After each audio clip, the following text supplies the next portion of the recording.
to this wonderful Friday morning event. We've been trying at ACG to do sort of a variety of different types of events, and so this is our last sort of programming event of 2020, and we'll move into our program for 2021 shortly. For those of you not familiar with ACG that are either part of FEI or TMA, just a blurb is that we sort of are an organization, networking and programming organization that brings together private equity, investment banks, corporate sponsors and advisors together to sort of help drive deal flow, drive business, all kinds of different things. In that vein, we put on events, both networking events, social events, and sort of educational or knowledge share events like we have this morning. I'm not going to take too much more time. I will say that we do have a holiday happy hour, which we have planned for 4 to 6 p.m. on January 7th. If you haven't signed up for that, please do so. We're putting a lot of thought into that. Since it is going to be virtual, we're going to try and deliver, if you're in the greater Baltimore area, a cocktail set to you, a holiday package, if you will, so that we can all sort of share the same cocktail at the same time. And it should be a lot of fun. Anyway, I'm going to turn it over now to Joseph Wendell from FEI to sort of introduce the FEI component of this, and then we'll get into the programming after that. Well, thank you. Thank you. Much like ACG, the FEI is a networking organization designed primarily for CFOs, controllers, and high-level finance people. We've been having a lot of virtual programming this year with ACG, and we're pleased to partner with them on this event. Our future event for January is on January 21st with Dwayne Carey. He's the president of the Maryland Free. He's going to provide a no-holds-barred view of Maryland politics and our business client, and we'll discuss business-related bills that have passed during the 2020 session and what we might expect in 2021. So, and then in February, we're going to have the positive positive psychology in the workplace, and that should be an exciting one as well. So that's our 2 cents about the FEI. So I guess it's the TMA's turn to talk. Sure, I'll take care of that. Good morning. My name is Rob Patrick, and I'm a partner with SC&H Group, where I lead the corporate restructuring practice. I'm also president of the Chesapeake chapter of the Turnaround Management Association, or TMA. TMA is the premier professional community dedicated to turnaround management and corporate renewal. TMA's strength comes from its diverse membership, professionals from many disciplines committed to a common goal to stabilize and revitalize corporate value. Our chapter plans to start our 2021 slate of events very quickly. On January 13th, we have a members-only networking power hour with our Chicago Midwest chapter from 5 to 6 p.m. On January the 21st, we will be part of a TMA town hall on PPP forgiveness. On January 23rd, we will have our monthly coffee networking hour from 9 to 10 a.m. And on February the 23rd, TMA Global is excited to present the 2021 TMA Distressed Investing Conference. We hope you'll join us for the DIC, as we call it. There will be 3 packed days of networking, professional development, and deal making, all from the comfort of your home or office. With so many industries in distress these days, you can't afford to sit that particular conference out. Please visit our chapter at turnaround.org/Chesapeake for more information. Kendra, I think it's back over to you. Okay, I'm Ron Kardashian. I'm the VP of Programs for ACG Maryland, and I want to thank Joe and Rob for working with me to get the R3 organizations together today for this panel. Mr. Basu's discussion, which I think we will all enjoy. I will just make one comment that I think as we move together into 21, I think it would be great if our three organizations could do more things together. I think they're very complementary. And I would look forward to us working together to put together some quality programs that work for all of our constituents. And in that vein, there's one other event that we're having in January. And Rob, I just realized that it's on the same day you all are having your event on the January 21st. I'm kind of hoping your PPP discussion is later in the day, but we haven't. Is it late or early? Let me check. I didn't write that down. Okay. I'm still going to plug our event. I just want you to know that. So Sure. we have a deal market update, which is more ACG ecosystem driven towards the PE community. Every year we talk about what's happening in the lower middle market, private equity world, and transactions. We're going to bring in a panel for that virtually, of course. And we hope you mark your calendar. Ours is usually first thing in the morning. How does yours look, Rob? Ours is 2 o'clock in the afternoon. Excellent. So people can have two things on their calendars that day to broaden their spectrum of knowledge. So on that note, I'd like to introduce our speaker this morning. We're thrilled to have Anirban Basu join us.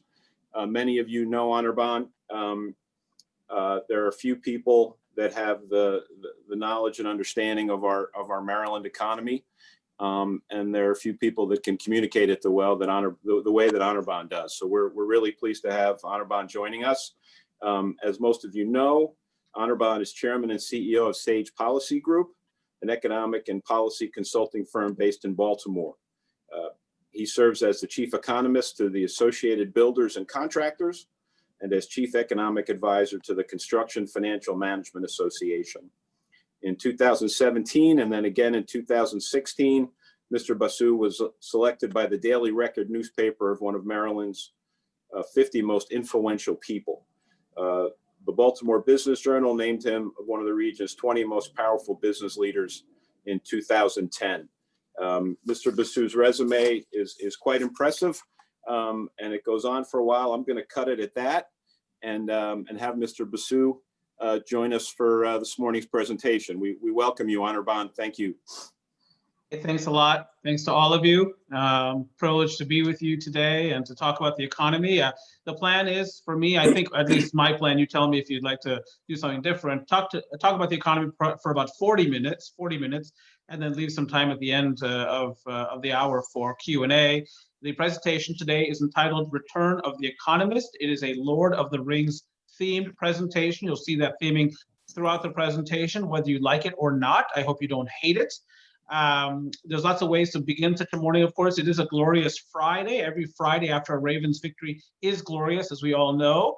And so I could start with the Pledge of Allegiance. I could sing the national anthem. Of course, we could engage in some prayer. But I'm going to start with a good old-fashioned American favorite, really a Maryland tradition, the ring verse, which reads, 3 rings for the elven kings under the sky, 7 for the dwarf lords in their halls of stone, 9 for mortal men doomed to die, 1 for the dark lord on his dark throne in the land of Mordor where the shadows lie, 1 ring to rule them all, 1 ring to find them, 1 ring to bring them all, and in the darkness find them. You will see, as I say, this theming throughout the presentation, but also this organizational framework, 9, 7, 3, 1, 9 rings for the kingdom of men and women, 7 for the dwarves, 3 for the elves, 1 for the dark lord. You may not agree with anything I will say this morning, but upon one thing I think we can agree. The Dark Lord has been busy here on Middle Earth in 2020, giving us, of course, COVID-19. And one of the keys to navigating through the crisis is to try to distinguish what to believe from what not to believe. And that is not easy because, of course, we receive information from so many different sources. And, of course, people are learning, including public health professionals, about this disease all the time. This map stands for the proposition that whether a nation is close to the equator or remote therefrom, whether it's Brazil, India, Mexico, or Sweden, or the Czech Republic, or from a state perspective, Minnesota or Florida, this thing impacts people wherever they live. You might remember early in the crisis, the notion was that the virus does not like warm temperatures. And the notion, therefore, was that as we shut down the economy in March into April, we would flatten the curve of infection, but then watch out for months like November, December, January, and February, because as those cooler temperatures return, the virus would come back with a vengeance. I don't remember anyone telling me at that time, earlier in the year, that I should be worried about states like Florida, Georgia, Texas, Arizona during months like June, July, August. Again, if you look at America's COVID-19 daily cases, you can see the impact of our lack of knowledge in some sense. This caught us in some sense very much unawares. So you can see here, the red line here is the 7-day average in terms of COVID-19 cases. The blue colored bars or skinny blue bars are daily cases. We do, in fact, manage to begin to flatten the curve of infection as we shut down the economy in March and April, but that only lasts until about the middle of June, and then comes the summer surge. Florida, Georgia, Texas, Arizona, other parts of the country, of course. Now, for whatever reason, starting in late July, we start to flatten the curve again. Maybe the virus doesn't like warm temperatures. Maybe we're wearing more masks. Maybe we're more aggressively social distancing. But unfortunately, that process only lasts until a few days after Labor Day. And then after Labor Day, you can see the parabolic surge here. And that surge continues to the current day. So we're still in the midst of it. Now, what does this mean economically? Well, there were some things that we were told early in the crisis upon which we could actually rely. I'll give you an example. On March 24th, the Federal Reserve Bank of St. Louis issued a report that forms the basis of this slide. And that report, or those authors, merely addressed the question, as we shut down the economy, who is vulnerable to layoff? Now you might say, Anirban, sir, it's now mid-December, why are you showing us March information? Because, of course, the same people who were vulnerable to layoff back in March and April are the same people who are facing layoffs going forward. And I'll talk more about that as I go through the webinar. Their study considered 144.7 million jobs. If you look at the first bolded row here, employed in occupations at low risk of layoff, 54%. Who are these folks? They work in essential occupations. And governors are going through the same process again of trying to figure out who's essential and who's not. Some industries, it's obvious. Healthcare, essential. Some industries, less obvious, but construction was deemed to be an essential industry at the beginning of the crisis. Grocery store workers were deemed to be essential. Walmart workers were deemed to be essential in much of the country. They also are employed in occupation where it's possible to work from home. About 37% of Americans can do their jobs completely from home. That is an early stage pandemic estimate, so the number might be higher now. That's not what's remarkable. A lot of us have known that we could work from home. We just haven't done it a lot until this year, perhaps, but we've known it. What's remarkable is that many people are proving more productive working from home than they are in the office. That's what's been remarkable. The old notion had been that, look, I can allow more of my staff to work from home. I will suffer a loss in productivity, but I can make it up perhaps in terms of savings on real estate, on rent, for instance. But now the notion among many CFOs and others might be, or CEOs, might be, well, look, I can have more people work from home. They seem to be quite happy working from home, at least some of them, and save on real estate costs. And I'll talk more about productivity later in the presentation. Now, if you look at the second bolded row here, employed in occupations at high risk of layoff, 46%. Who are these folks? They are food preparation workers. That's your restaurant worker, entry level, near entry level. They are sales workers, retail workers, entry level, near entry level. So we knew we had a ton of vulnerability coming into this period, and we knew, of course, that some people were more vulnerable than others. And then March 24th, when this report comes out, is late in the first quarter. I would say that by that time, the crisis was about 15 days old. In other words, economically speaking, the crisis in America began on March 9th. And you might say to me, Anirban, that is A, very specific, and B, horribly incorrect. Because they call this COVID-19 for a reason, sir. It's because it was discovered in 2019, whether in November or December of that year. Fair point. But I would say March 9th is the date, because that's the day that the Dow Jones Industrial Average fell more than 2,000 points. And at that time, that was a daily point decline record on the Dow. We set new daily point decline records on March 12th, and then again on March 16th, the Dow crumbles. And that was the time that we realized this is no passing pandemic. This is not Zika or H1N1, SARS, MERS, Ebola. This is a game changer, a life-altering, economy-shattering event. And it did shatter the economy. On March 24th, again, when this report comes out late first quarter, And then we head into the second quarter, and the second quarter is the worst quarter of our economic lives. This is quarterly gross domestic product. The blue-colored bars stretch through 2019 and are indexed on the left-hand axis. The three red-colored bars for the end of the series are the first, second, and third quarters of 2020, respectively, indexed to the right-hand axis. Now, we come into the year with plentiful momentum, and it would be difficult for me to express to you how good the US economy would have been but for COVID-19. We come screaming into the year. We have more than 7 million available unfilled job openings. We only have 5.8 million unemployed people. We had more than 200,000 jobs in January, 251,000 jobs in February. But of course, we shut it down in March. And March's last 3 weeks are so horrific. If I remember correctly, the day we shut things down in Maryland was March 13th, that it takes the entire quarter down with it. Statistically, during the first quarter of the year, the US economy shrinks 5% on an annualized basis. But that's the appetizer. For during the second quarter, the US economy shrinks 31.4% on an annualized basis, which is why I had to bifurcate the axes, which sounds and is, of course, excruciatingly painful, because if I try to graph a negative 31.4% on a single unified axis, a lot of these vertical bars simply disappear. So we knew we had a lot of vulnerability from a labor market perspective coming into the quarter. Then we suffer that economic dislocation. Of course, we suffer a lot of job loss, and I'll show you proof of that in a couple of slides. But lo and behold, what do you see? A sharp bounce back in economic activity during the third quarter, the US economy rocketing back 33.1% on an annualized basis. Not complete recovery. The economy still by that point was 3% smaller than it had been a year prior. Nonetheless, I would suggest to you that the initial phase of recovery has been V-shaped. There was this enormous debate in the economics community about whether or not the initial phase of recovery would be U-shaped, L-shaped, check mark, Nike swoosh, square root, so on and so forth, hockey stick. It has been a V, and I will show you more evidence of that as I go through this material. Now, what's the hope, of course? The hope is that we can continue to experience, to benefit from rapid, robust economic recovery.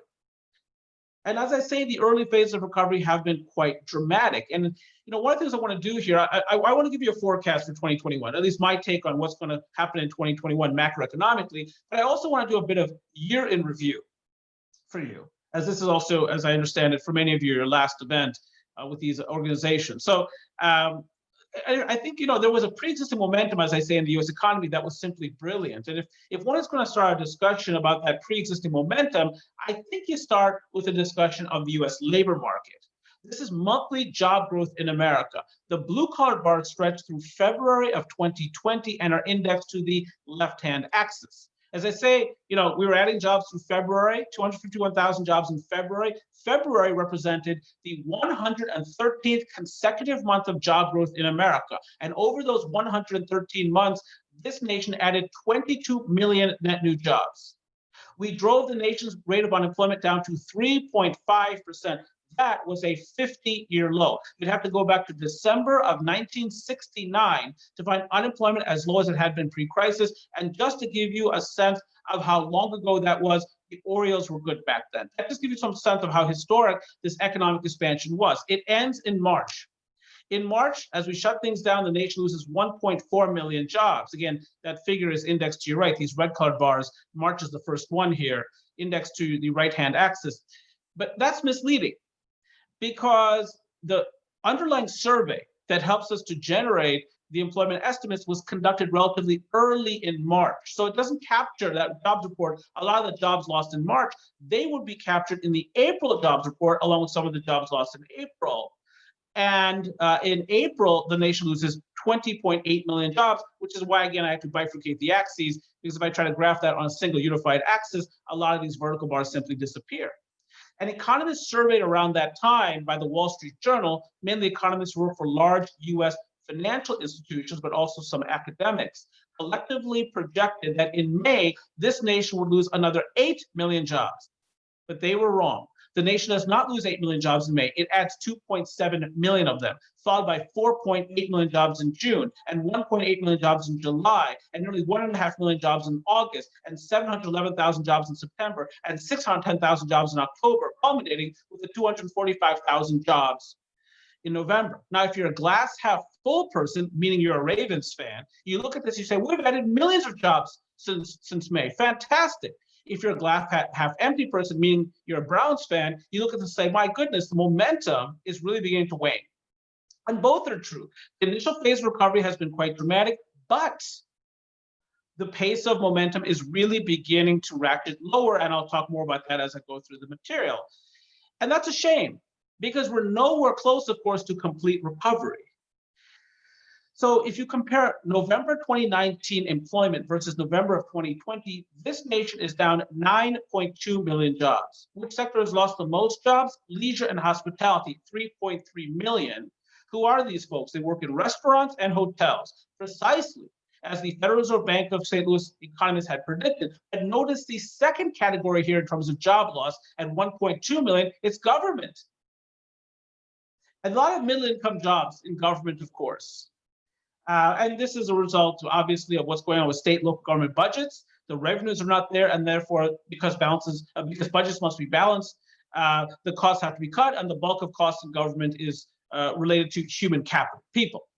But every major segment of the economy has lost jobs. That said, where have we seen the most job loss? Leisure and hospitality, which is the lowest wage segment of the economy among these major segments. Where have we seen the least job loss? Financial activities, which is the highest wage segment of the economy on average. And so again, people talk about this K-shaped recovery, the notion that the wealthy are getting wealthier. Jeff Bezos is getting richer. Anyone who owns Bitcoin is getting richer. But the poor have been disproportionately vulnerable, especially later this year as stimulus target toward them has waned. Now, this is employment growth for the 25 largest metropolitan areas in America. That's a mistitled slide. There is no employment growth here. This is comparing October 2019 employment levels for these regions versus October of 2020. But some regions have lost fewer jobs than others. So which region has lost the lowest fraction of its pre-existing employment base? Dallas, Fort Worth, Arlington, Texas, 2.3%. Who's the governor of Texas? Correct, it's Greg Abbott. Greg Abbott has been one of these governors who has been working hard to keep his economy open. Number 2 is Phoenix, who's the governor of Arizona. My goodness, you're correct. It's Doug Ducey. Doug Ducey, again, one of these governors who's worked to keep his economy open. At number 3, Atlanta, who's the governor of Georgia. That's right. It's Brian Kemp. Brian Kemp was the first to reopen his state's economy, happened on April 20th. So some governors have been fixated on the economic and employment data. Other governors have been more focused on the public health data. I'm not suggesting that one approach is better than the other, but those different approaches have economic consequences. For the most job loss is in the New York metropolitan area, in terms of a fraction of the pre-existing job base. New York Metro, the governor of New York, of course, is Andrew Cuomo. New York, of course, emerged as an early stage viral epicenter.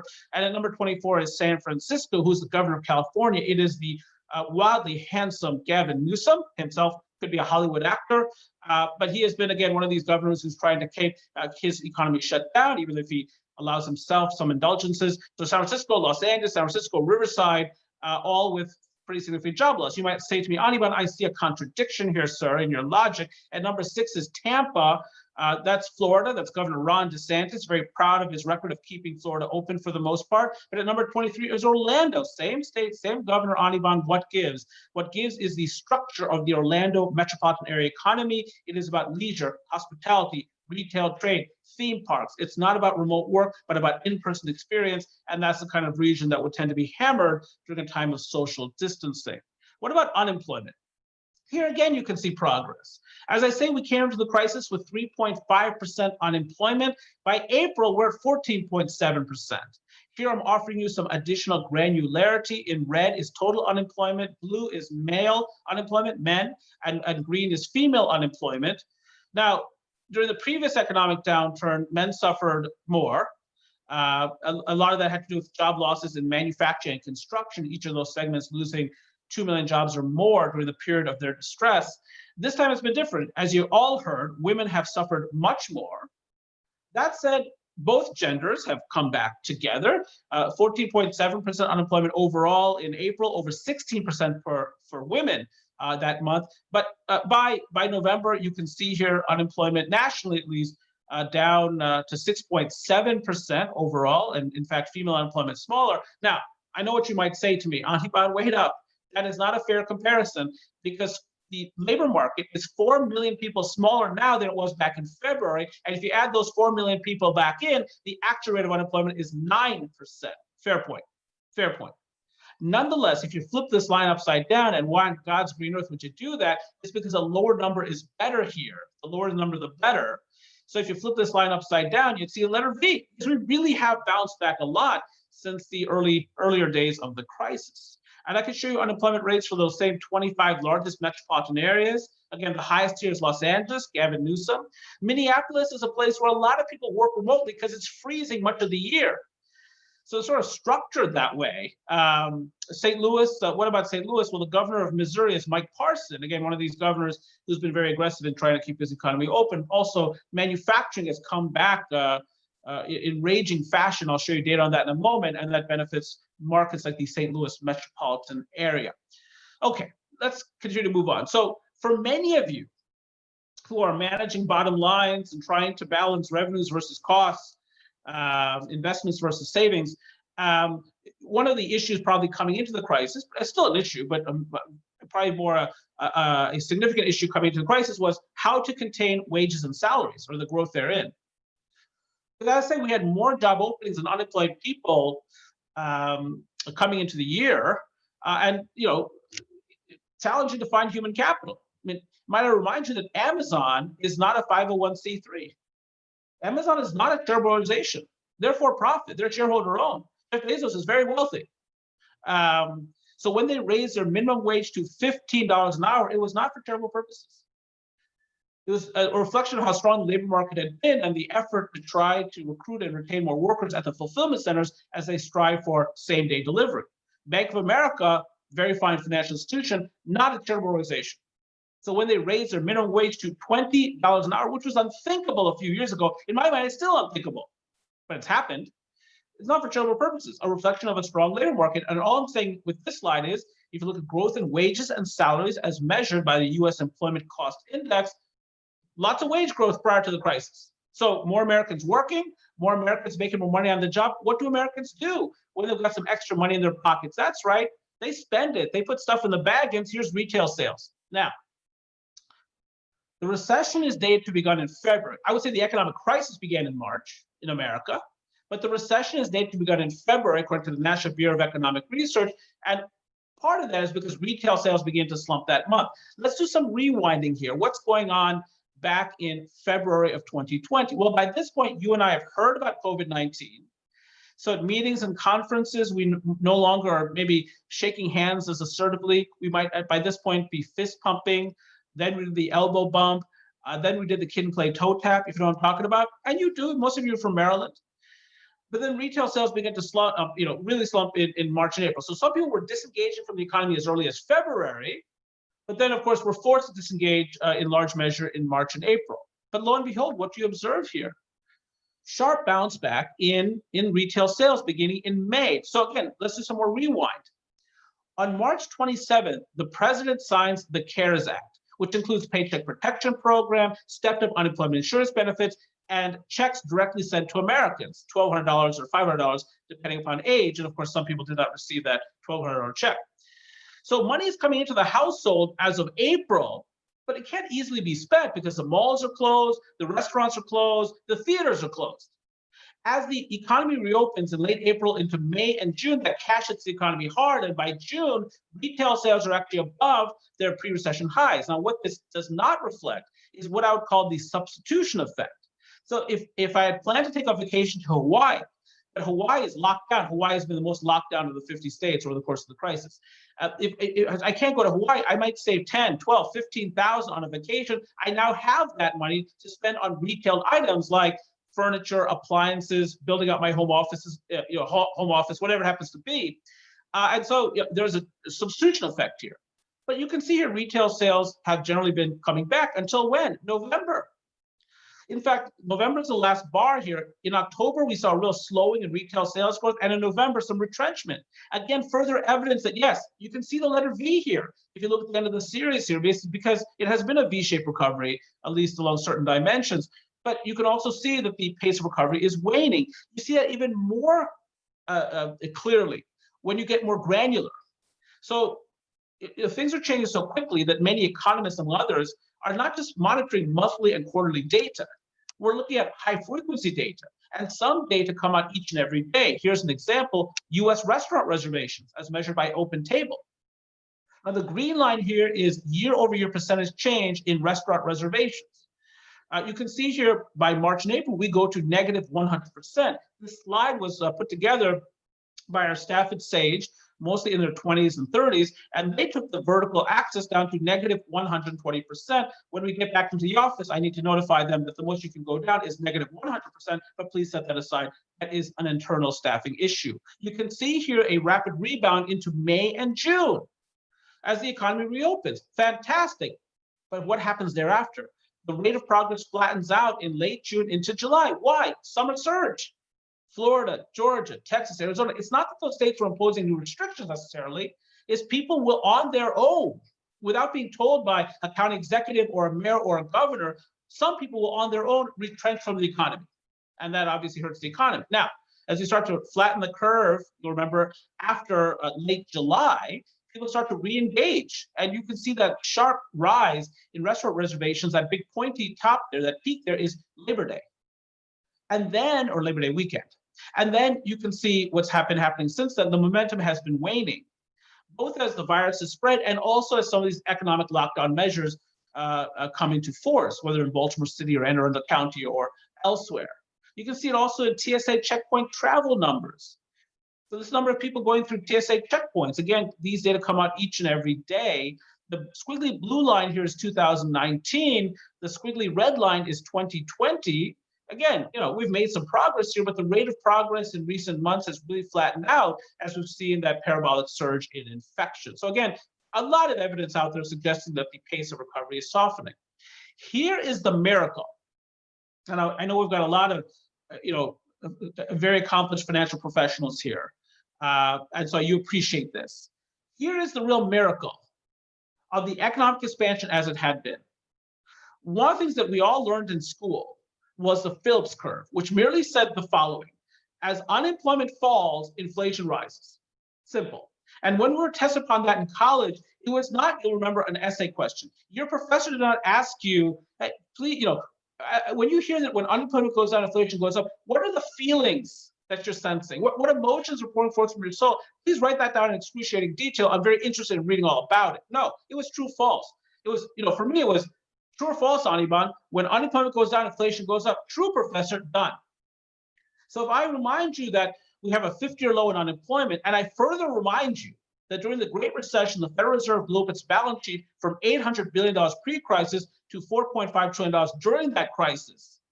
Well, between low unemployment and all that new money supply, you might say, I might say, we're going to have an inflation problem in America, except we never did we? This is the Consumer Price Index, or core CPI, a prominent measure of inflation. And what it says is that pre-crisis, inflation in the society is running between 1.5% and 2.5% per annum. Well, that's just perfect. The Federal Reserve's target is 2%. In fact, the Federal Reserve has been so unconcerned by inflation that last year, pre-pandemic, they cut rates not once, not twice, but thrice, even as we marched toward that 50-year low in unemployment. Fantastic. Low unemployment, low inflation. Low inflation generally translates into low interest rates. This is the yield on the 10-year Treasury, the most liquid bond in the world. Remarkable that we could have it all going for us. Now, many implications to this setup. So asset values will tend to perform well. The economy is growing, cost of capital is low. And not just the stock market, of course. What about home values? This is the S&P Case-Shiller U.S. National Home Price Index.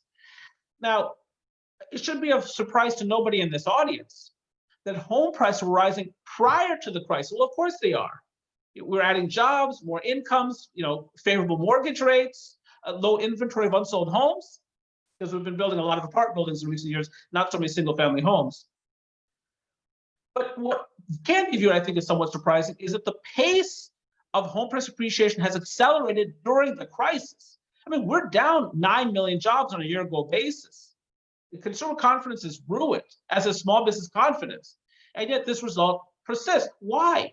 Well, mortgage rates have fallen even further during the crisis, as it turns out, but more people are also trying to social distance. It's easier to do that from a home than an apartment building. More people want more space attached to their residence because they're spending more time at home. And of course, a lot of us have been seeking, or a lot of people have been seeking a home that offers a possibility of a dedicated home office, that extra bedroom, because we're all trying to look good on Zoom and go to webinar. I'm trying right now. I don't know if you can tell. So lots of, oh, and millennials. Millennials are coming of age. The most common age in America this year is 28.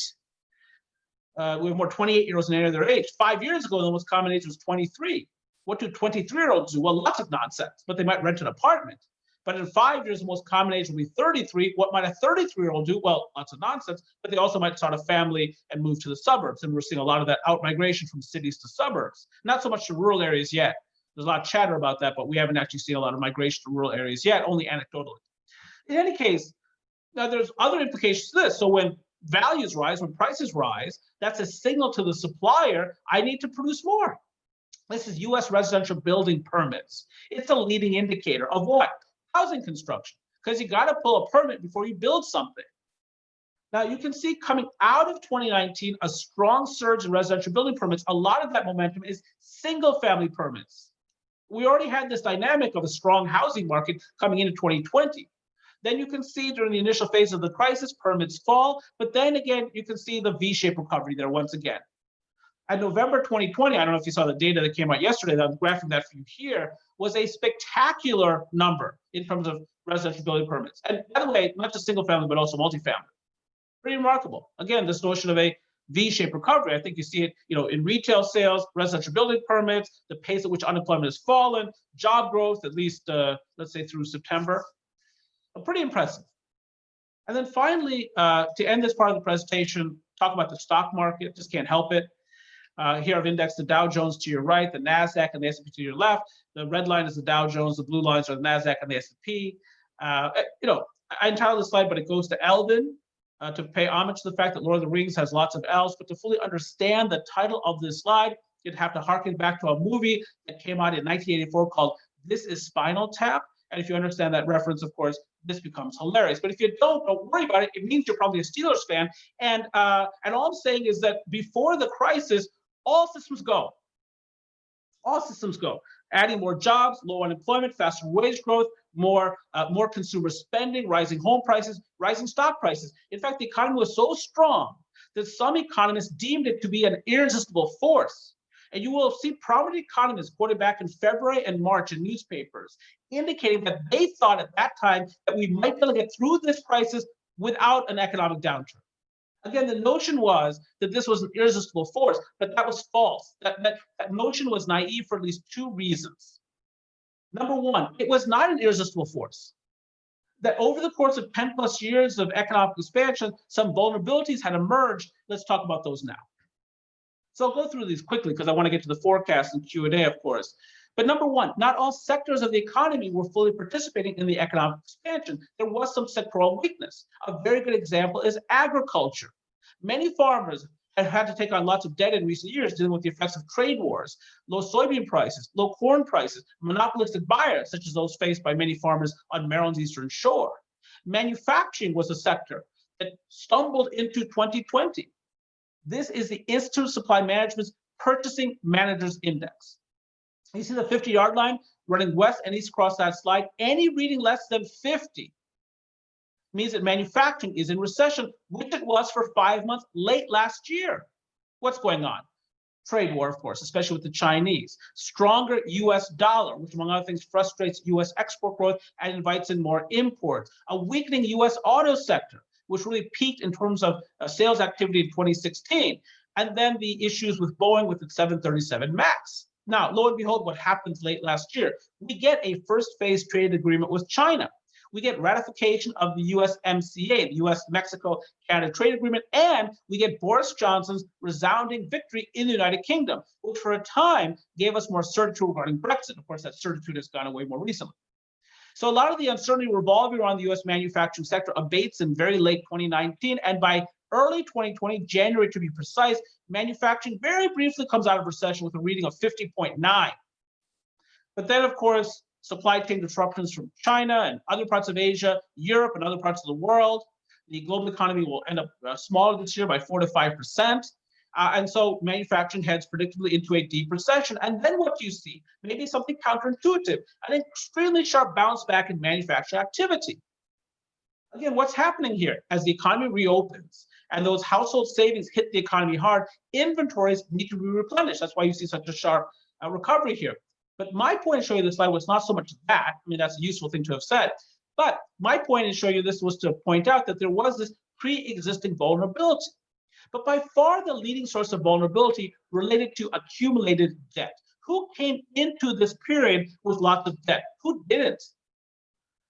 Our national debt came in at $23.5 trillion pre-pandemic. It's now over $27 trillion. This comes from the nonpartisan Congressional Budget Office. This is the U.S. federal budget deficit as a percentage of GDP. The dark blue colored bars here represent forecasts for the next 10 federal fiscal years. And you can see we've built into the fabric of the society massive deficit spending. And this is under current law. This is if we don't pass any further stimulus, which of course we will, probably 2 more stimulus at least in the next couple of months, pre-inauguration and post. Households had never been as indebted as they were coming into this crisis.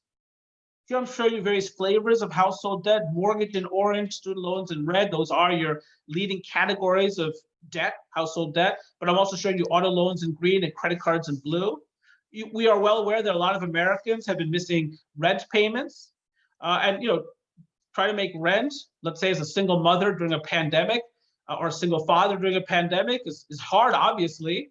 But it's even harder if you also have lots of credit card bills, a student loan, an auto loan, so on and so forth to pay back as well. What do you pay? So we were leveraged. This was a source of fragility or vulnerability that preceded the pandemic.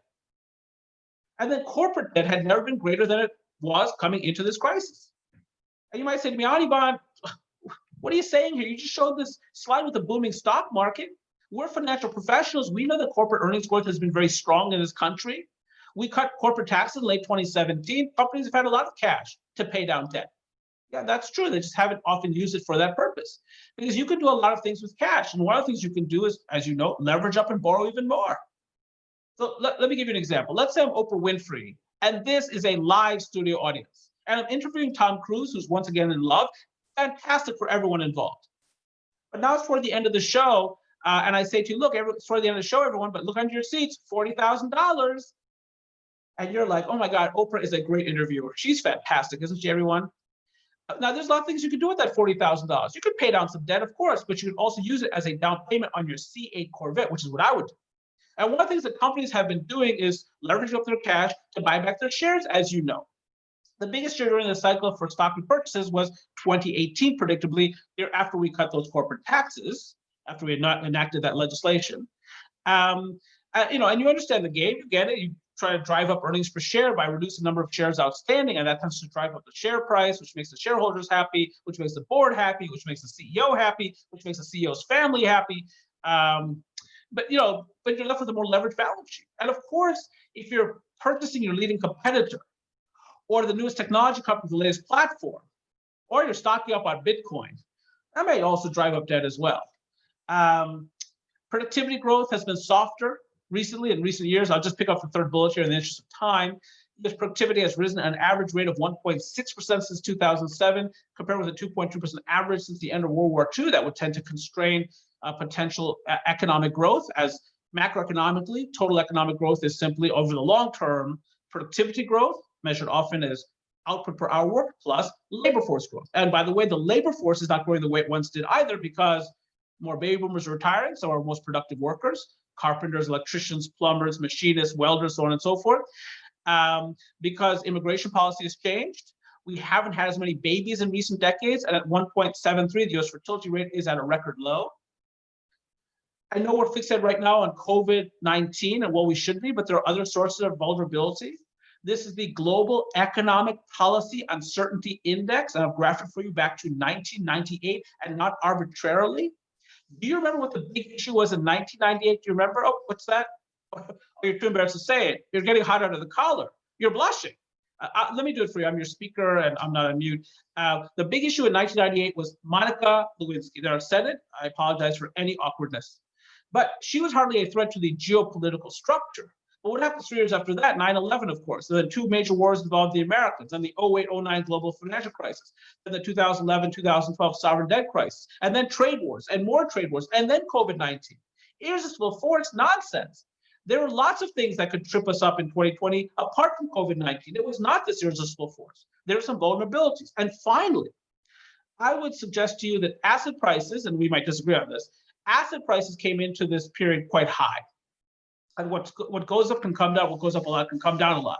This is the Shiller price earnings ratio, graph back to 1980. And all I'm trying to say here is by juxtaposing the price of shares in the S&P 500 vis-a-vis their underlying earnings, is that share prices were pretty high from a historical perspective coming into the crisis. Not as high as in March of 2000, of course, just before the dot-com bust, but high, and you can see they're high now. I think a lot of people, you may be as financial professionals comfortable with the Dow Jones sitting above 30,000 and watching Bitcoin rise more than 2,000 points in a single day. I think a lot of other people would say that's unusual. That's unusual. And in the midst of a pandemic, perhaps even more so. So now, don't get me wrong. As an economist, I believe that a significant fraction of the bull market we enjoyed during the previous decade was perfectly justifiable on macroeconomic grounds. Some very special things happened and did not happen during the previous decade. What did not happen? We did not have a recession. It was the first time in American history we went an entire decade without a recession. What did happen? America's share of global output rises. For decades, America's share of global output has been in decline, and some of that has been engineered. By whom? The Americans. It's Americans who fashioned the Marshall Plan to help rebuild Europe post-World War II. It was the Americans who spent some of their own treasure to help revitalize the Japanese economy post-World War II with the hopes of transforming our sworn enemies into our future trading partners. And boy, did it work. Germany today, 4th largest economy in the world, Japan 3rd, Italy 8th. But as I said, something very special happened in the previous decade. Our share of global output rises from 23% at decade's onset to 25% by decade's end. That is a seismic shift in America's share of global output. That's a big deal. But does this performance, as remarkable as it is, justify this performance? This is stock market returns by country or region 2010 to 2019, and you can see America in the red bar here. Again, you may not agree with anything I've said thus far, anything I will say in our remaining moments together. But you take that 1256% return over the course of a decade, divide by 10, and you get a back of the envelope computation with respect to the per annum rate of return on equity market investing in the United States each year for a decade. Now contrast that with India, which during a bad economic year pre-COVID-19 will grow 6% in real terms, China often faster. But you wouldn't know it based on this. You would think that America was a high growth society. We're not. Our long-term potential growth rate is probably now less than 2% based on productivity growth plus labor force growth. Very different in India. The labor force is growing very rapidly, of course, along with productivity. So whether I showed you in absolute terms, price earnings ratio, or relative terms like I'm showing you here, I think I can make the argument. I think one could make the argument that asset prices came into this period quite elevated and was a source of fragility. But by far the leading reason I would say that any economist who suggested we could get through this without a recession was so naive is because COVID-19 is just different. And to try to simplify their understanding of this crisis, many economists have tried to compare this to previous episodes of American economic stress. I'll give you some examples. I've been on many webinars over the course of the year with other economists. So many of those economists have tried to compare this to October of 1987 from a stock market perspective, or 9/11, or Hurricane Katrina's effects on New Orleans in 2005. And of course, many have tried to compare this to 08-09. For the most part, such comparisons are sheer nonsense. I'll give you an example. 08-09, what was that? That was a demand shock. What happened? The money disappeared. From where? Everywhere. Value of people's homes, value of their portfolios, bank balance sheets, insurance company balance sheets. The air came out of the balloon. So what did we do as a society? We put air back in the balloon. We recapitalized the banks with TARP. We passed a stimulus package in February of 2009, the American Recovery and Reinvestment Act of that year. The Federal Reserve blew up its balance sheet to $4.5 trillion and cut interest rates effectively to 0%. We put air back in the balloon. And you could argue it worked because that fashioned the lengthiest economic expansion in American history. But this is not a demand shock. It's the exact opposite. This is a supply shock of a caliber unknown in modern times. It's quarantines, travel bans, closure of public places. It did not matter how much momentum the U.S. economy had coming to the crisis. You shut it down, the economy recedes, you're in recession, period. Now, true, as you shut down the economy and you lose 20.8 million jobs in April, that will trigger a follow-on demand shock. That's true. But the prime mover here is a supply shock, which is also why economists should have realized that the initial phase of recovery would be very robust. Because this is not our first dance. We know what the economic impact of past pandemics has been on at least other advanced societies. Now, this comes from Goldman Sachs. I've got too many lines on here by half so late in the webinar, just a couple more slides after this. But if you just fix it on one line for me, it's a lightish blue-colored line that goes way up to the top and back down again. You see that line? Hong Kong, SARS, 2003. Hong Kong, SARS, 2003. You see the skinny line at 0%? That is a stand-in for the pre-existing rate of economic growth. Now, what happens as a pandemic strikes a society? Growth goes below that prevailing average. Well, of course it does. And first, it's tourism and travel and financial markets that are affected, but finally, commercial real estate and construction, so on and so on. So things get worse before they get better. Well, that makes sense. The line goes more deeply negative. But then what do you observe? A sharp bounce back in economic activity. You see the letter V. Vibrancy, vitality, V stands for all of those things. And one of the reasons we often see, and you see a lot of V's on this chart, and one of the reasons we often see these V-shaped recoveries is that governments don't just sit by and watch as their people are plagued by the plague, they act. And that's what happened in America. To date, we've had 4 rounds of major federal stimulus. The big one here is phase 3, the Coronavirus Aid, Relief, and Economic Security Act, around $2.2 to $2.3 trillion package. Again, direct payments to Americans, scaled up unemployment insurance benefits, and loans and grants for small and other businesses. And then we received some further stimulus less than a month later in April. But of course, that's 8 months ago, as you know. Paycheck protection ended in August. Those stepped up unemployment insurance benefits, those $600, that ended in July. So the economy has been suffering from less stimulus. That's the effects of those stimulus have waned. And we're now shutting down the economy more aggressively. Now, even with all of that, I'm still not that worried about the aggregate demand side of the economy. I'm worried for certain households, of course, who can't pay rent or facing eviction early next year, absent a change in laws, or facing food insecurity and have to go to food pantries to eat. So I'm worried about that. But macroeconomically, looking at things from an aggregate perspective, I'm not that worried because actually there's a lot of households out there with plentiful cash on hand. How do we know? U.S. savings rate. This is savings as a percentage of personal disposable income. Now, coming into the crisis, the household savings rate is around 8%, and has been between 7 and 8% for the last 3 years prior to the crisis. By April, it's over 33%. What's going on here? People are getting checks, whether unemployment insurance checks, stepped up unemployment insurance, federal government supplementing $600 per week on top of state unemployment insurance benefits, or those $1,200 we're talking about. So money's coming in, but it's not going out, because the malls are closed, so on and so forth. Now, again, as the economy reopens, that cash hits the economy hard. You see retail come back, inventories are replenished. We've talked about that. But as late as October, the savings rate is still a lofty 14%, not quite. So there are a lot of households that have been saving a lot of cash. That's like nuts for the winter. That will carry them through from a demand perspective. And of course, that's going to be even more true if we get another stimulus package passed that includes more checks to Americans. So I'm not so worried about the aggregate demand side of the economy, but I'm still worried about the near term. So what must I be worried about if it's not demand? Of course, it's supply. One forecast, final slide. So this first bullet is a quote from the first set of webinars I began delivering in March as all my in-person presentations were canceled and went online. I said the initial phase of recovery from the crisis will be sharp, profound, and most welcome. That's exactly what it has been. But the key to concluding that is to understand this is a supply shock, not a demand shock. Of course, there's a demand aspect to this. As people re-engaged the economy, they found low interest rates, their pent-up demand was high, there was therefore a need to rebuild inventories. And then, of course, we're human beings. Many of us are Marylanders, so we're anxious to meet again, go to restaurants, casinos, see a movie, and not on Netflix or our homes, but actual theater with heavily buttered and salted popcorn and gigantic Coca-Cola and Twizzlers. It's the American way. We want to watch the Orioles, which is the most phenomenal thing a human being can do, short of nurturing a child, and engage in other most wonderful human activities. For those of us economists who said it was going to be V-shaped, May's jobs report was V for vindication and validation. Because rather than losing 8 million jobs, we added 2.7 million. And then June was even better, 4.8 million. But even though we've been adding jobs since June through November, I noted very early in the presentation, job growth has been increasingly soft.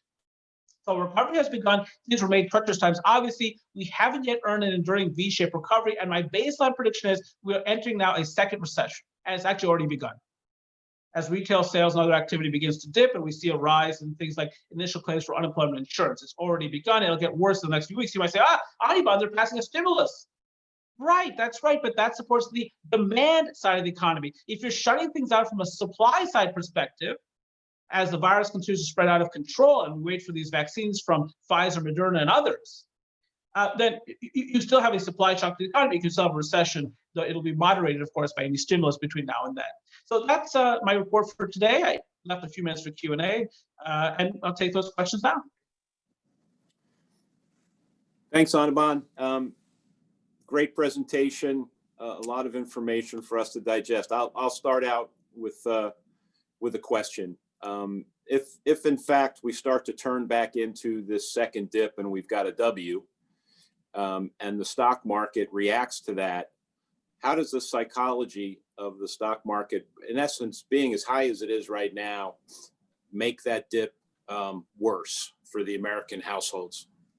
Well, here's the thing, it may not, right? Because I think the investor understands it's a W. The investor knows that the near term is going to be weak economically. They're paying through that, and they're looking at a phase next year during which it must be the case. I'm saying this because the Dow is sitting at 30,303.37 as we get ready to open in about 3 minutes on the Dow. So I'm saying that because they must be peering through that near-term weakness into a longer term that's glorious. Right, because what's going to happen? We're going to have lots of stimulus being, introduced into the economy, plus vaccinations, broad-based, Pfizer, Moderna, so on and so forth. That is going to lead to not just explosive growth in the United States, but explosive growth around the world. I mean, think about what that means for Europe, for instance, Latin America, India, so on and so forth. China, Taiwan are already growing economically, but for a lot of these other societies, they're not. So you'll see explosive growth in corporate earnings. And here's the amazing thing. How do you value companies generating enormous earnings growth and enormous earnings when interest rates are basically 0%? What's the multiple on earnings? I mean, that's where we are right now. We've got this unprecedented set of circumstances in which corporate performance has been brilliant. Broader economic performance is about to be brilliant once we get through this near-term patch.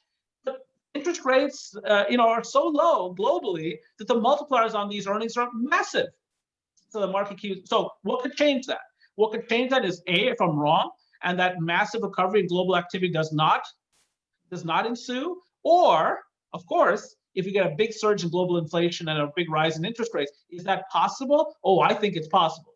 Is it possible in the later part of 2021? Sure. But at some point during the cycle, with all this stimulus and money supply creation and a rapid global bounce back, I've got to think that inflation and interest rates are headed higher at some point. And that's what's going to shake up the markets. Ron, can I ask a question, which is a perfect follow-on to that? Go ahead, Eric.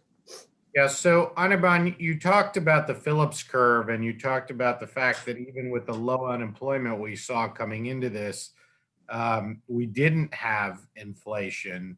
The first part of the question is, can you explain why? Does anyone understand why that didn't happen? And the second part is, when you look at our national debt now, we're taking on more debt as a percentage of GDP than we have since just after World War II. And I would argue it's appropriate because we are fighting another war, essentially. But that I think portends for higher inflation coming out of this. Although the answer to the first part of the question is, if it didn't happen before, why was that? And is it possible it won't happen again? What's sort of your real prediction for why that didn't happen and why it will or won't happen again? Right, Eric, I'm glad you asked both of those questions together, because I think it really demands one unified answer. So I think for about 4 decades, many economists have been puzzled by the lack of global inflation and the lack of inflation in the United States. Now, we know that Paul Volcker, 6'7" tall Federal Reserve chairman, early 1980s, stomped out inflation. Maybe we should get much more credit for the boom of the 80s and 90s than he does. A lot of young people probably don't even know his name. But So, but how through all these growth cycles, the dot-com boom of the 80s, the housing boom of the 2000s, and the unprecedented expansion of the 2010s, the lengthiest economic expansion in American history, do we still continue to have low inflation? My feeling is globalization. That over that course of those 4 decades, we had access to low-cost Chinese workers, Indian workers, Bangladeshi workers, Guatemalan workers, Mexican workers, Honduran workers, and that sucked a lot of the inflation out of this economy. We were replacing higher cost workers with lower cost workers around the world that drove down global inflation and drove down global interest rates. Now, what do we see now? Getting to the second part of your question, could we see more inflation? Of course, because one of the things that's happening right now is deglobalization. We're seeing global supply chains being broken apart. We're seeing more reshoring back to, let's say, North America. I don't think that's a bad thing. But it is still the case that the typical American manufacturing worker is far more expensive than the typical Chinese manufacturing worker.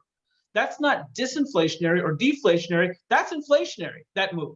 Again, people might be very proud to see new factories in South Carolina and in Texas and in Rhode Island and so on and so forth, or Ohio. But the fact of the matter is it's inflationary. So if you don't have globalization working for you and you have this rapid bounce back in economic activity, and you've also got more oligopolistic producers in terms of natural resources, so on and so forth, as we've seen consolidation, I think you have the perfect setup for inflation for the first time in 4 decades. Now, again, we economists have been predicting that for 4 decades and we've been wrong all the time. And I appreciate that. Nonetheless, I think the setup this time around is different because we have so much fragmentation of global supply chains. Okay, other questions? Please speak up. Rob Patrick here. Thanks for the presentation, Anirban. Very, very informative. Following up on the discussion of inflation and higher interest rates. With the understanding there will be additional stimulus, what should we expect regarding distressed business? And when should we anticipate an uptick in Chapter 11 filings? And if so, when? Yeah, I mean, well, look, already what have we seen? Bankruptcies of Neiman Marcus, J. Crew, J.C. Penney, Pier 1 Imports, Brooks Brothers, parent company of Lane Bryant, Lord & Taylor, right? So we've seen a lot of that in the retail space. And one of the difficulties for retailers is that if you declare bankruptcy, you need to liquidate inventory. And it's hard to do that if the economy shut down. So my very strong belief is we're going to see a massive number of additional retail bankruptcies next year as it becomes a better time to liquidate inventory and generate value for the equity holders and bond holders, so on and so forth. The equity holders usually get nothing. And then you're going to see obviously a ton of small business debt here in the next few weeks. Just massive amounts of small business debt. Restaurants come to mind, of course, but especially retailers and others will not be able to survive. So what happened here? The finances of these companies were battered early in the crisis, of course. They get some stimulus, they get paycheck protection. They're surviving, they're spending that down. And then now a second supply shock to them. There is no paycheck protection. They can't make rent. They're losing their banking relationship. They can't get bonding if they're a construction firm. They're going to fail in large numbers. And so one of the reasons I'm hesitant, I should have been more hesitant in suggesting that we're going to have this next V-shaped recovery, let's say during the back half of next year, is because we're destroying so much healthy economic tissue right now, we might not have enough spring to really bounce back. In other words, let's imagine a situation in which we have 4 restaurants in a neighborhood pre-pandemic. 2 of them close. As things open back up, those 2 restaurants now are going to do very well, but they only have so much capacity to absorb new employees, new patrons, so on and so forth. And it's going to take some time for the 2 entrepreneurs out there somewhere to start the next 2 restaurants to bring us back. So we're destroying so much healthy tissue, we might be destroying some of our recuperative power. So maybe I'm not quite so right about the pace of the second V, the pace of recovery, but that's not the answer to your question. Oh, and I neglected, by the way, to answer the second half of the previous question about national debt. $27 trillion. Obviously, it's not a crisis, so the bond market says so, and the bond market is saying what? We will lend to you, federal government, at less than 100 basis points on a 10-year basis, which is less than inflation. I think that the crisis will come around 2026. That's my best guess. Why? That's the year the Medicare trust fund goes insolvent. At that time, I think bondholders around the world are going to become alarmed by the state of affairs in America. But right now, of course, the bond vigilantes are not in force. And so it's not an issue for 2020 or 2021, I wouldn't suspect. One of the reasons interest rates remain so low in the United States is it's still the safest place in the world to put your money, even compared to everyone else, because everyone else is having the same problem with this virus all over the world and having to spend and the deficit spend as well. So we're in the same boat as everyone else. It's a relative benefit compared to everyone else. No question. And then of course you're buying a US dollar denominated asset. And there's a lot of people who still think of the dollar as the currency to hold if you want stability, though that's not been as true in the last couple of weeks. And the other thing is that the Federal Reserve is out there as a buyer. Right, so we're kind of playing a game, aren't we? The federal government is generating these massive deficits, having to float these bonds, and then our central bank is the entity that's buying it. So there's a gamesmanship there, and I'm not sure what the economic implications of that are for the Federal Reserve's balance sheet or the broader economy, but one could view that as somewhat disturbing. I'm not a conspiracy theorist, but I'm unnerved by that to a certain extent. Can you talk a little bit about the Maryland economy, specifically in this situation? I know that we've benefited to a certain degree from all of the money being spent on virus development, emergent biosystems and AstraZeneca producing here in Baltimore. I know that, obviously we're benefited from the heavy investment in government as a sector, which I'm sure has not been hurt as much as many other sectors at the federal level. Can you talk about how the Maryland economy has fared compared to other states and other situations? Yeah, predictably better along certain dimensions. So we've lost a smaller fraction of our jobs and has the balance of the country. It's not a meaningful, huge difference.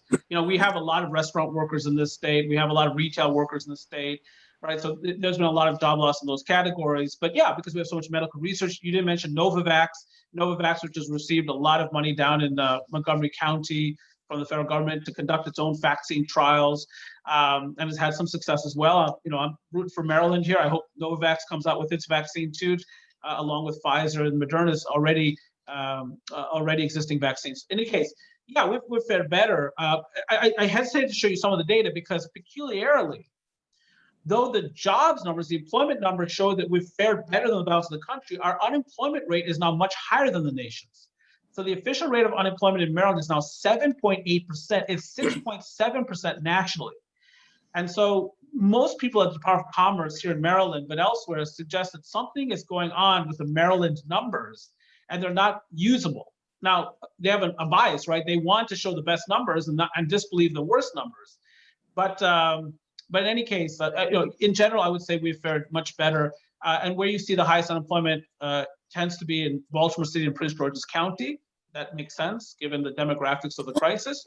And where we've seen the lowest unemployment rates is in rural Maryland. So St. Mary's County, Maryland, for instance, for much of this period, has had the lowest rate of unemployment here. Anirban, Jim Kirshner, question for you.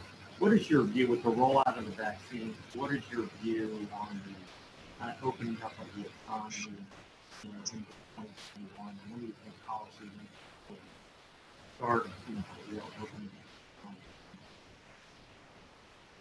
Right, I think you faded, but I think you're talking about the vaccines and the reopening of the economy. Look, we'll have a president inaugurated on January 20th, and he is going to pass some federal mandates. They'll be difficult to enforce, that's for sure. Particularly in Alabama, I suspect, and some other places like that. But he's going to try. And there's going to be mask mandates, for instance, and so we'll see what happens. And it's going to be a signal to some local leaders that they really should shut things down. Now, some local leaders, the county executive of Montgomery County, the county executive of Anne Arundel County, the mayor of Baltimore, the new mayor of Baltimore, are more likely to be aggressive and continue to shut down aspects of the economy than others. But once we get a vaccine, these people are going to be very keen on trying to reopen things up quickly, as it turns out, oddly enough. Why? Because they know by doing these things, shutting down the economy, who are they hurting the worst? They're hurting the entry level and near entry level the worst. They're hurting the single mother and single father the worst. And they're hurting Hispanic community the most, the African-American community the most. Who has had the highest unemployment rates or the highest unemployment rate increase during this crisis? Hispanics and African-Americans. So, they speak a lot about racial justice and so on and so forth. So once these vaccines become broadly available, you're going to see this thing open wide up. Governor Ron DeSantis in Florida doesn't need to be told to reopen the economy. He's going to keep it open. In fact, my family is flying to Orlando tomorrow, as it turns out. That's probably wrong. to do that, but that's what we're going to do. And so, and Brian Kemp in Georgia, he's not going to shut down that economy. The governor of South Dakota, she takes it as a pride, South Dakota pride in not wearing masks. It's the greatest thing in the world. People just do things differently. But in any case, that's why I say it's going to be a V-shaped recovery, because demand is going to be strengthened by stimulus, and then the supply side opens up. Oh, my goodness, it's going to be fantastic. And remember, the global economy comes back too. So all of a sudden, business travel, from nation to nation comes back. You're going to see more foreign direct investment back into commercial real estate, which is something we haven't seen much during the crisis. So all kinds of dynamics come into play that are going to be really quite phenomenal. That's my prediction. And I hope I answered your question. Anirban, Tom Neal. When you look at a lot of these, particularly the debt to GDP figures, it's pretty scary. But when you throw in the state debt and the local debt and the unfunded pension and healthcare liabilities, you start to look like the Weimar Republic. It's terrible. Also, when you look at the employment drain, which I think is going to be permanent out of New York and California, people to start going back, given what's going on, the taxes, the unrest in the cities. I think there's a real risk of insolvency or bankruptcy in the part of California and New York. They're in terrible shape. What happens if that happens? Not just the economy, but what happens if that happens? As I understand it, the law states are not allowed to go bankrupt. But I'll give you an example. New York State right now is considering, those policymakers in Albany are considering major increases on taxes on wealth right now. Now we already know that. Well, yeah, exactly. Well, we already know that Goldman Sachs is moving jobs to Texas. And do you see how many technology companies are moving from California to Texas? So we're seeing the drainage of economic activity from the American North, Northern California, New York State, Illinois. I mean, talk about financial crisis. Illinois, Kentucky, and New Jersey have the worst pension fund financing, state pension funds in the country in terms of underfunding. Right? New York actually is pretty well funded in terms of pensions. It just has other debt issues on its balance sheet. So in any case, what can I tell you? It would be a crisis. Now, what would happen? I mean, let's talk through this through. So let's say New York is on the verge of bankruptcy. What would happen? Eventually, the federal government would bail it out. Right? It would give them a low interest loan or something like that, would print more money, would add it to the national debt. That's what we do with everything. We have a student loan crisis in this country. What do? We forgive debt, we put on the national debt. That's what we do, isn't it? Of course, that's what we do. At some point, we are going to be constrained because the bondholder or those people who are prospective bond purchasers are going to say, no more federal government. We're tired of it. We're tired of taking on this risk and charging you such low interest in the process. Either they're going to start raising interest rates or they're going to cut back on debt availability, which has the same effect as it turns out. So in any case, am I worried? You can see what's happening in Puerto Rico, so on and so forth. Yeah.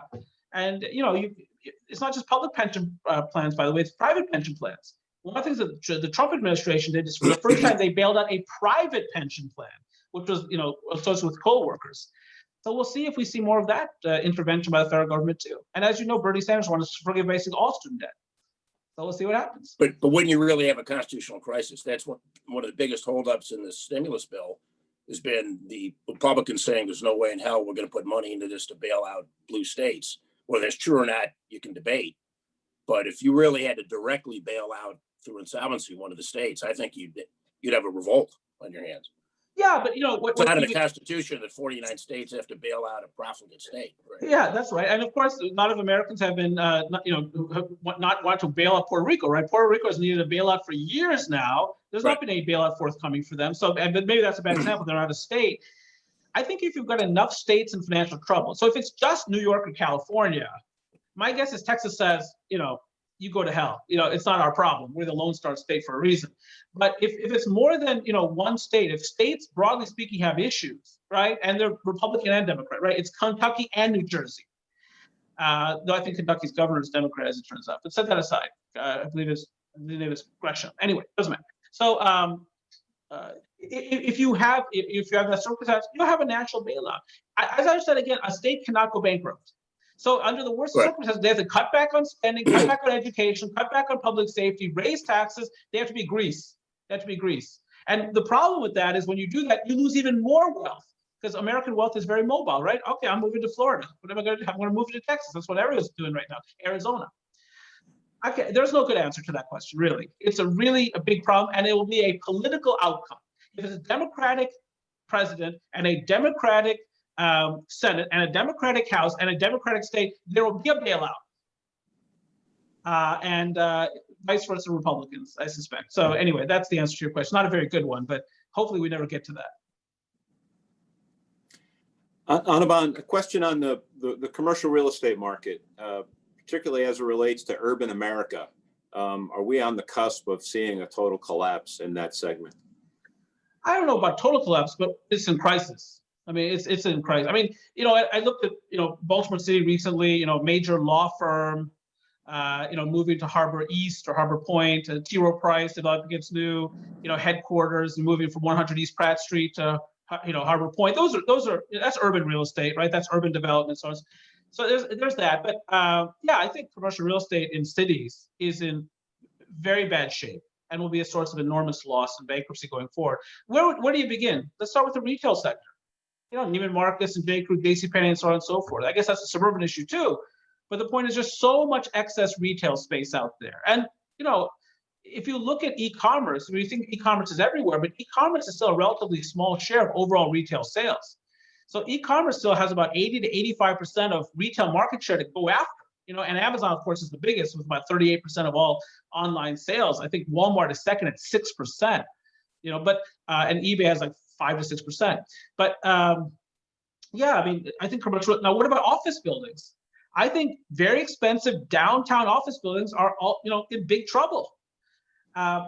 More companies want to save on real estate costs. And if I'm right that more of their workforce is moving to the suburbs now as opposed to into the cities, the millennials are moving back out of the cities now, then why would I rent Class A plus office space in a central business district when I could be in the suburbs next to my staff? And by the way, more of them are working remotely anyway. And then the hotel sector, my goodness. Business travel is going to take a long time for that to come back. There'll be some comeback. But since we can do these meetings now on Zoom and go to webinar, to put a sales professional or whomever, take them out of their sales role and to send them to a conference in New Mexico, flight and hotel and so on. So why would I do that?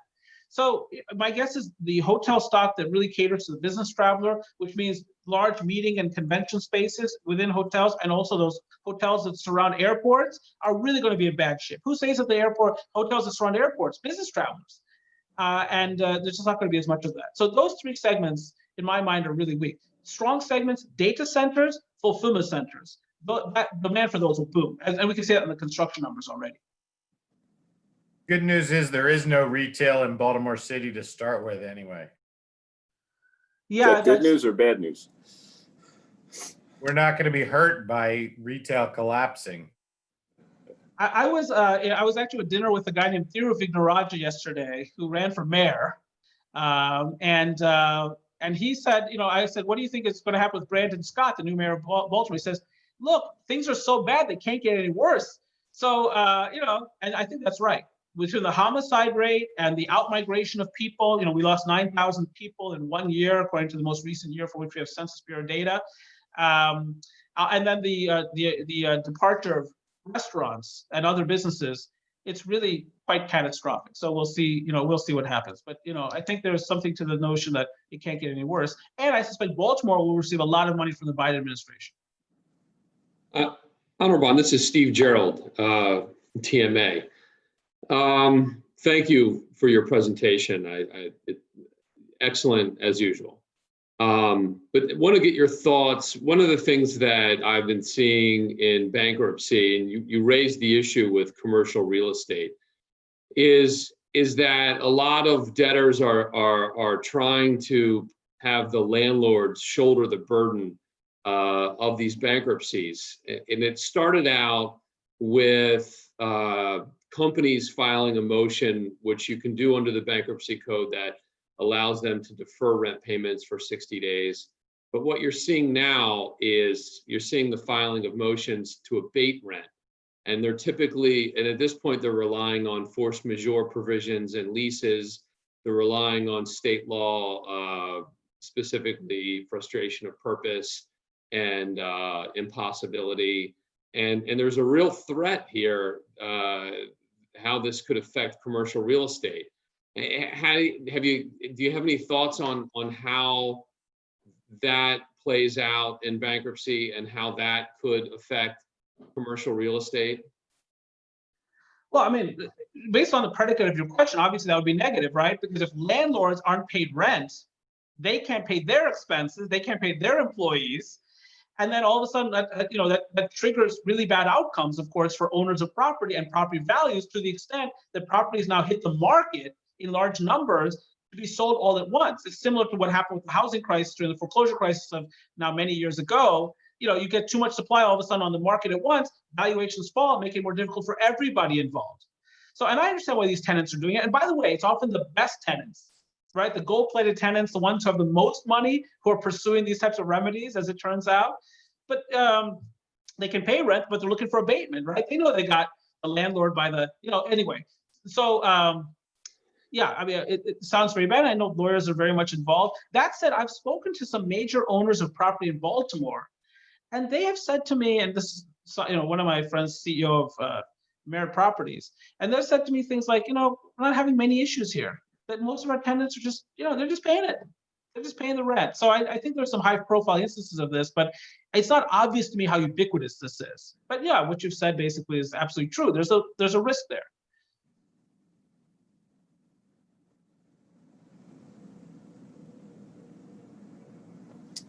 Okay, any more questions?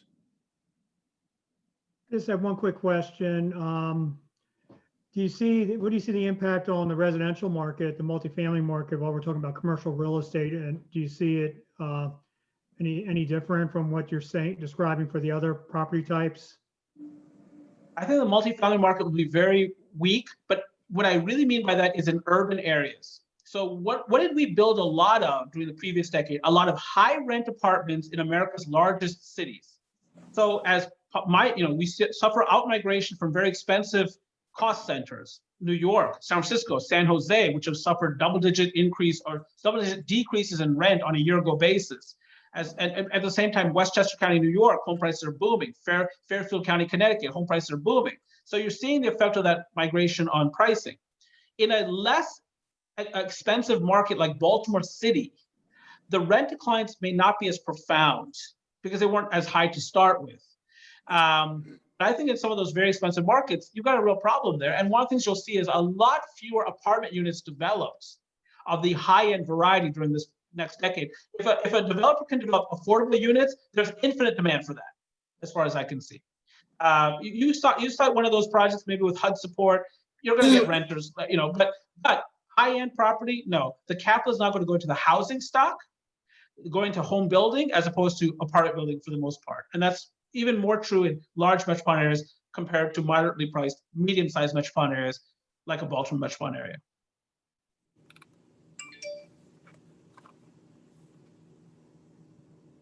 Okay, I think as we approach the 10 o'clock hour, we'll adjourn. Anirban, thank you very much. The data dump is welcomed, and we'll ponder it for hours and then get on with our holiday season.